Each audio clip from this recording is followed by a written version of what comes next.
New at 11 now, a violent rampage inside a pizzeria in Brooklyn and is caught on video. The suspect is seen flipping tables in this random attack. And that suspect now in custody. CBS 2's Cory James has a video.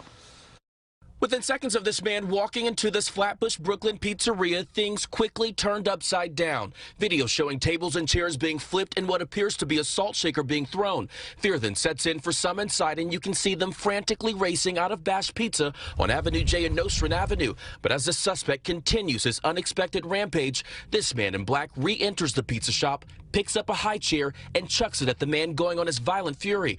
That anger only intensified, sending the suspect running out the door and pitching an unknown object.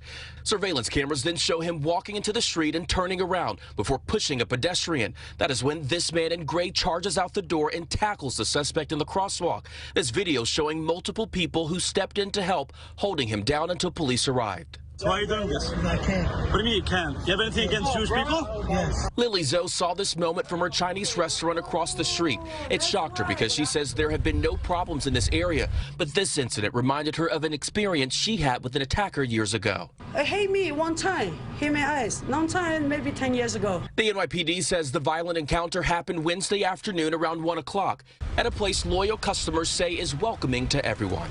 Amazing people. I'm there all the time. And police say that man was taken to the hospital for a psych evaluation. He was also charged with assault and criminal mischief. We reached out to Bash Pizza online and by phone and also stopped by the shop today, but they closed early.